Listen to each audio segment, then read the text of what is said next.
Welcome back. Sorry it's been so long. I've been really busy. Trying to get up early in the morning, dry fire every day, work out every day, get everything pretty much in line so I don't have to focus on all the little things during the shooting season. Picked up a new pistol, a Grand Power K100X trim. So I'm working on getting everything outfitted for it. Magazines haven't even come in yet. They should be here Monday or Tuesday. Picked up a Springer base pad and a holster from Red Hill Training.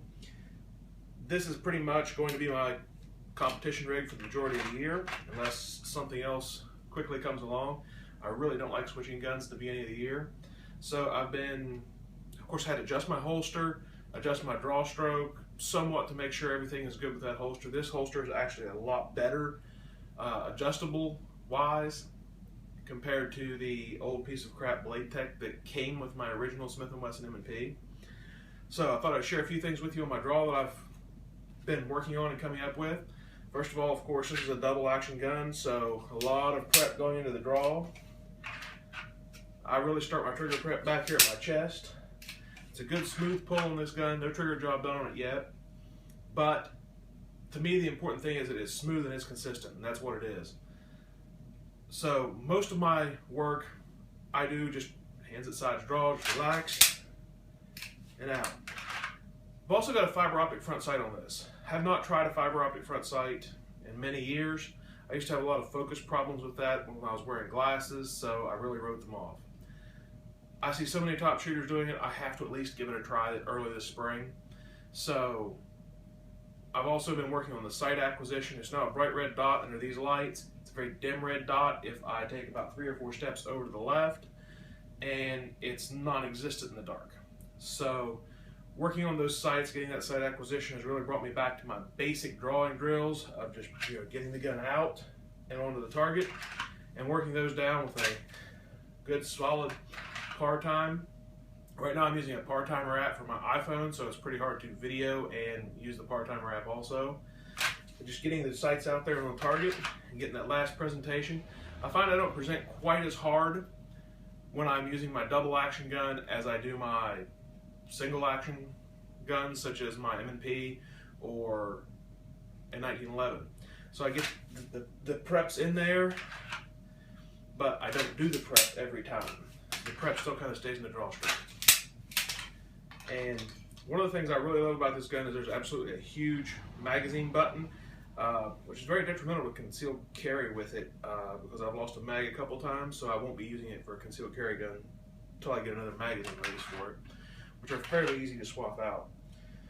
I've got my holster set up the way I pointed out in another video, and whenever I start doing my draws, I really like to get every type of draw in each time so I can work on my draws from surrender.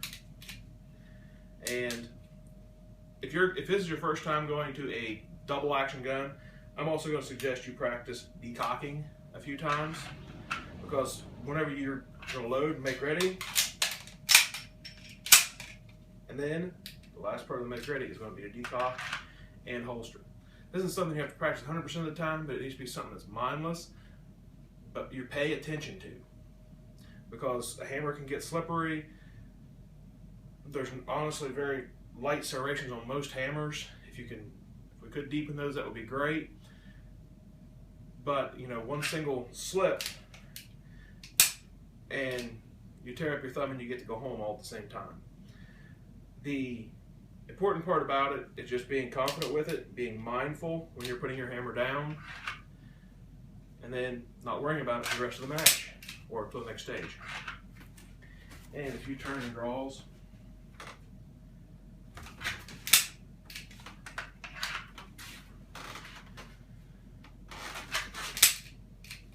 another thing with the double action gun that I do, I picked this up from a few different shooters along the way, is my first shot will prep out and go double action, and I won't try to break this at every shot double action.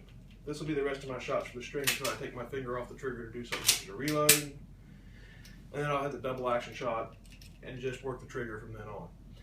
With this gun will eventually have about a 2 3/4 pound trigger, maybe a little lighter. I probably won't go less than 2.5. But the important part about that is you're not working on that double action pull, that huge prep every time. That wears your fingers out, Don't get me wrong, you should practice it a lot, but not every single time you're dry firing. I really found the dot to be helpful in dry fire. I haven't shot probably more than about 50 rounds through this gun so far. Live fire, I'm not really sure whether I'll be following the dot or my eyes will twitch to the target. That's probably something I'm going to have to train out. Sorry it took so long for the new episode. If you have any questions, please post them. I'm going to be posting more videos in the very near future, getting everything squared away for the spring, and can't wait to rock my first couple of matches. And I will be getting either my fiance or a shooting buddy to videotape me for those matches. Something that Ben Stoker taught me a lot: videotape everything. So I guess I need to start videotaping my dry fire too. Thanks. Please subscribe to the YouTube channel, and if you have any other questions, post them below.